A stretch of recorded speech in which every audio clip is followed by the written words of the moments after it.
Jadi kita diperintah berbuat baik kepada semua orang. Tapi siapa wahai Rasul orang yang paling kita kedepankan? Jadi kalau kita harus berbuat baik di satu keadaan ada 10 orang contohnya.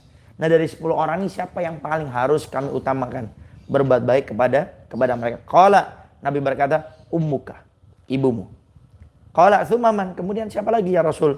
Qala ummuka, yang kedua ibumu. Qala, sahabat ini berkata lagi, tsumma, siapa lagi wahai Rasul? Qala, maka Rasul menjawab lagi, ummuka, ibumu, 3 kali. Qala tsumma, kemudian siapa lagi wahai Rasul? Qala, Nabi berkata, abuka, ayahmu. Hadis ini menjelaskan begitu pentingnya kita berbuat baik kepada orang tua. Jadi jangan pernah kita bingung kalau kita dihadapkan berbuat baik kepada orang tua atau orang tua terlebih dahulu.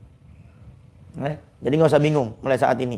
Kalau kita harus mengedepankan berbuat baik, contoh kita punya uang, ya siapa yang harus kita kedepankan, kita kasih orang tua dulu.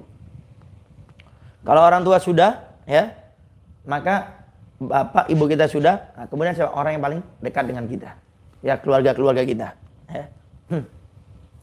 Kemudian kalau seandainya orang tua sudah, keluarga sudah, siapa? Nah, yang sering kita jelaskan, ya. Jadi para ulama yang kita kedepankan. Kenapa para ulama? Karena ulama ini adalah yang bakal menghidupkan Islam, yang menyambung lisannya Nabi Muhammad SAW. Nah, itu yang kita kedepankan. Baik. Nah, ini di sini yang kadang-kadang kita terlupakan. Ya. Kenapa disebutkan 3 kali ibu? Ya.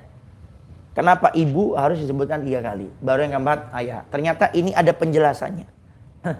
Kenapa ibu itu disebutkan 3 kali? Itu ternyata ada penjelasannya. Bukan hanya berbicara tentang keagungan. Memang iya, keagungan ibu kita di atas ayah kita. Tapi kenapa? Dan dari apa? Kok ibu kita ini lebih agung daripada ayah kita? Karena ibu kita ini punya 3 keistimewaan yang ayah kita tidak memilikinya. Maka disebutkan 3 kali. 1, ibu kita itu adalah yang mengandung kita. Sedangkan ayah tidak pernah mengandung. Agus, antum punya saudara, ada yang pernah dikandung sama ayah antum yang hamil? Tidak ada kan? Ibu semuanya. Yang kedua, ibu yang melahirkan kita. Ya, tidak ada cerita ayah yang melahirkan. Ibu yang hamil yang melahirkan ayah, apalagi aneh lagi itu. Ya. Sehingga ibu kita yang mengandung, ibu kita yang melahirkan. Yang ketiga, ibu kita yang menyusui kita. Nah, ini 3 keistimewaan ini disebutkan sama Nabi 3 kali. Kenapa? Karena ibu kita ini punya 3 istimewa yang tidak dimiliki oleh ayah kita. Dia yang mengandung, dia yang melahirkan, dia yang menyusui.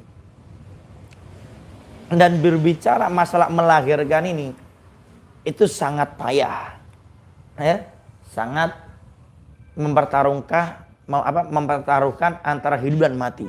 Ya.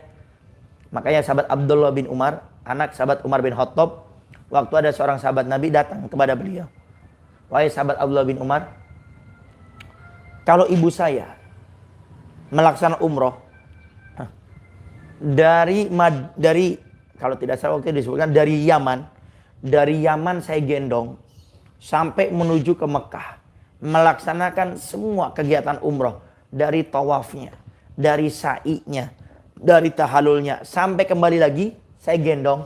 Apakah saya bisa membalas kebaikan daripada ibu? Kata sahabat Abdullah bin Umar, demi Allah, 1 rasa sakit yang dirasakan ibumu tidak akan pernah bisa engkau membalasnya dengan semua pekerjaanmu tadi kepada ibumu. 1 rasa sakit di saat akan melahirkan. Jadi ibu waktu akan melahirkan gitu. Itu rasa sakit 1 kali itu tidak akan bisa digantikan walaupun kamu menggendong ibumu dari Hadramut Mekah, dari Hadramut menuju ke Mekah, kemudian melaksanakan semua pekerjaan umroh tersebut, perbuatan umroh, dari tawafnya 7 kali, kemudian sa'inya 7 kali bolak-balik, kemudian setelah itu tahallulnya, kemudian kembali lagi. Itu tidak akan bisa membalasnya dengan 1 rasa sakit yang dirasakan oleh ibu kita. Jadi betul-betul sangat luar biasa.